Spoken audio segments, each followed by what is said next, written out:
Hey, welcome to the Black Knight Nation podcast. I'm your host, Sal Interdonato. Black Knight Nation podcast is brought to you by Higher Echelon. And today, welcoming Army football head coach Jeff Monken to the podcast. Coach, thanks so much for joining us. Really appreciate your time. Glad to do it, Sal. Yeah, spring practice is right around the corner. Can't believe it. And Thursday, you guys will take the field.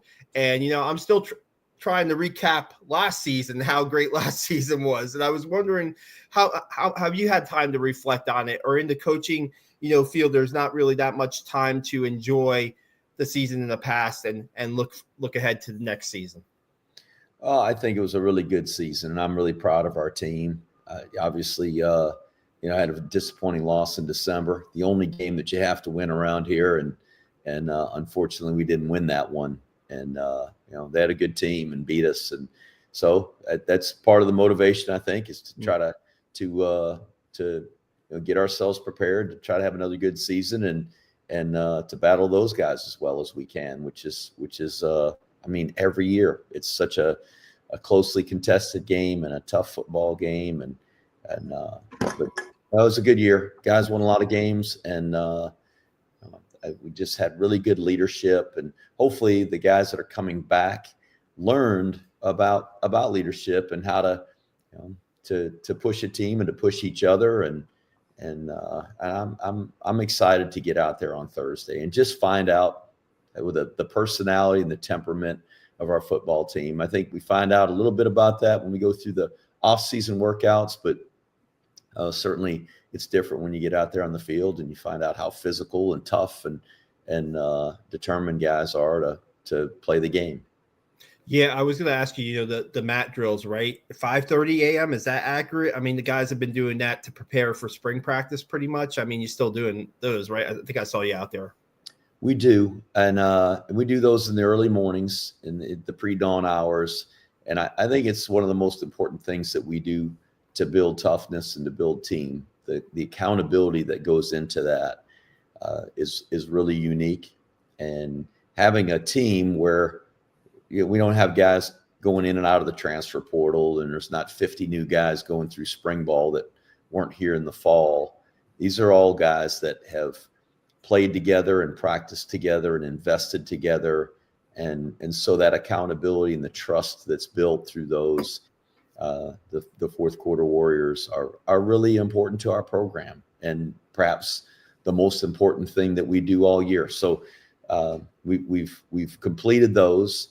I don't know that they prepare us for spring practice. There's nothing football related, but it is really grueling physically and mentally challenging. And I think that's important to build team.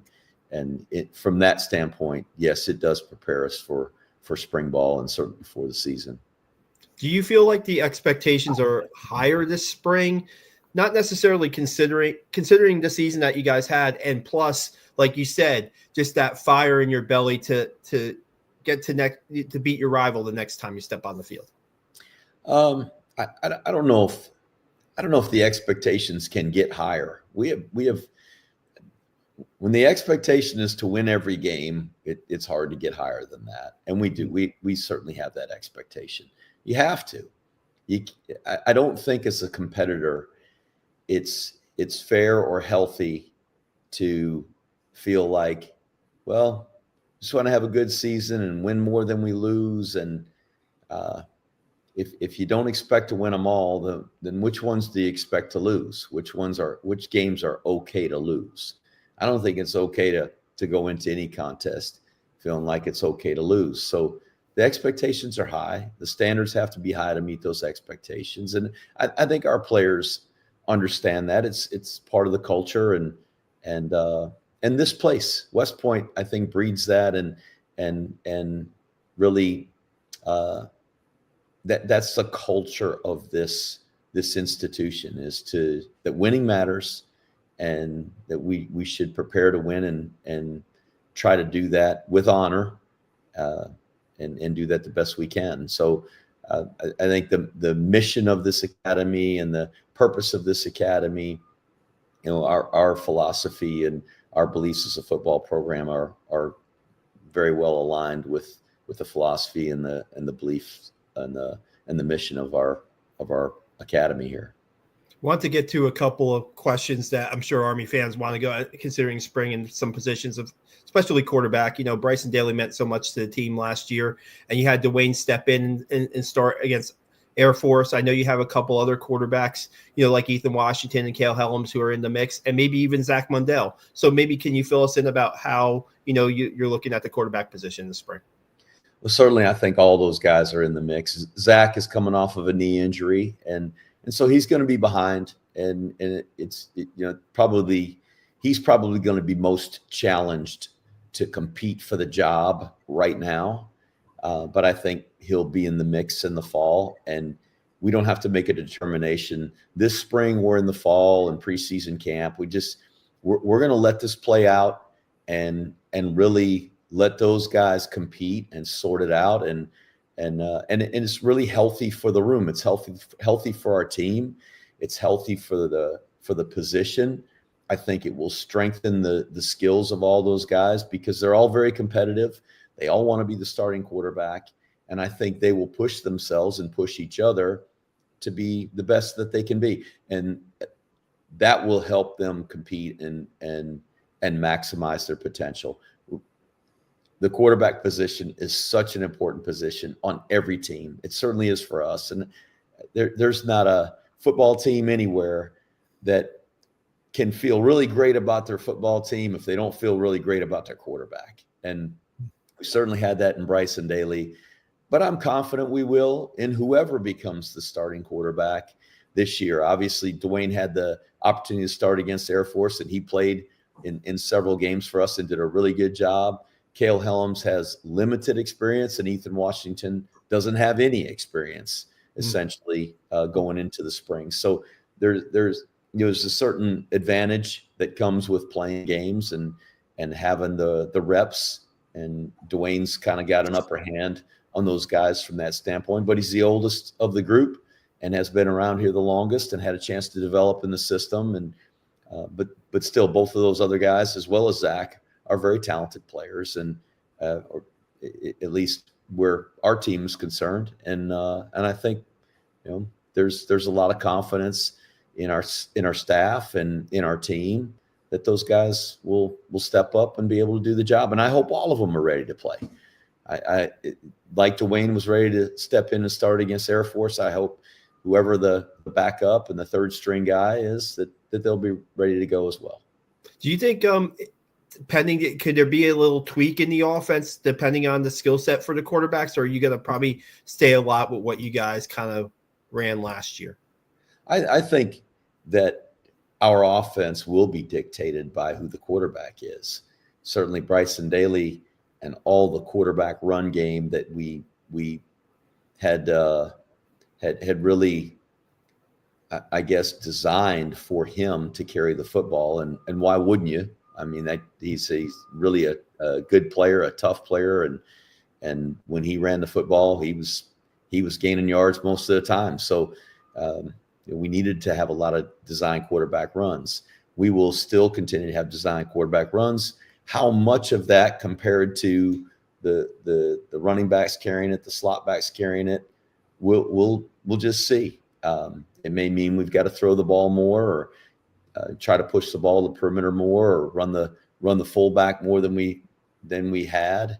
But we had a 1,000-yard running back last year, so we ran him a good bit as well. And so I think time will tell, and it will really, all three of those quarterbacks that were kind of in the mix along with Bryson a year ago, Dwayne, Cale, and Ethan, are all very different and different skill sets, different body types. So I think depending on who the guy is as the starter, or who is the guy at that particular time in the game, probably will dictate more of what we do or what we don't do. And I think you saw that in the Air Force game. We ran Bryson a whole lot more when he was the quarterback than we did with Dwayne when he was in there at quarterback, and that was okay. And we managed to win that football game. And Dwayne moved our team up and down the field at times when he was in there. And so I think there's enough in the scheme that it's not just completely quarterback centric. A couple quick ones before we let you go, Coach. I know you said you talked a lot about the freshman class and how talented they were. Now here's their chance in the spring to show you a little bit more, right? Is there anybody in that freshman class that you're looking at either on the offensive, defensive side of the ball that you guys really want to take a close look at this spring? I think that freshman class has potential. I don't know how incredibly talented they are, but they're tough and they're really hard workers. And I love their attitude and spirit. Pardon me. There are some guys in that class that I think will find themselves in position to contribute. There's a tight end named Tex Brannon. I think he's really athletic guy. He's got to grow and develop and get stronger. But he practiced some with the veteran group a year ago, and so we'll see how he comes along. There's a Briggs Bartosh, who's a running back, really fast and explosive guy. Played in our prep school program. Didn't play in any games a year ago, but I'm excited to see him. We moved him from slot to be back, so I'm kind of fired up to watch him and see what he does. There are some obviously Ethan Washington, but the linemen, and we've got some freshman linemen that I think are really promising. They're big guys. They move well, and obviously losing so many seniors, we lost the 3 starters and we lost a couple other seniors that were in the 2 deep, and so those positions all need to be filled, and so perhaps I think there's some freshmen that might step up and be able to do that as well. And there's so many of those guys that were impressive on the scout team, just their toughness and their willingness to play physical. Again, how talented they are, that's yet to be seen. And then defensively, we've got a hole to fill at the nickel position. That's probably the one position where we were loaded up with seniors. We had the first, second, and third string players at that position were all seniors. So we're essentially going to have somebody with little or no experience playing there. And some of those freshmen are kind of battling for that spot. So Cole Seawright, CJ Martin, they're both lining up there. I'm anxious to see how they come along. There's some freshman DBs, Robert Houston, Caleb Williams, Larry Pickett, some young guys, Ish Taylor, that'll all kind of get in the mix and probably be at least backups and playing on special teams for us. So there's a lot we find out in spring, and I think that's what spring is really valuable for, is seeing those guys and how they've developed from August when they showed up here to March and April, and the weight room and the weight gains and the strength gains, and how that's impacted their ability to compete with guys that are older than them with more experience. So we'll just see. But I really like that class, just their attitude and their effort. Again, I don't ever claim that we've got a bunch of really talented guys running around here. I hope we got guys that are tough and physical and care about the team and are going to play hard. And that when we have guys like that are well led from within, that have good senior and veteran leadership, then we've had good teams. Hey, really appreciate your time, Coach. Wanted to talk to you about the additional coaching staff hires, but we could do that another time. Thanks so much for your time, and we look forward to following Army football during the spring practice. The spring game is on Friday night, April 11th. We really appreciate your time, Coach. All the best, and look forward to seeing you on the field. Thanks a lot, Sal.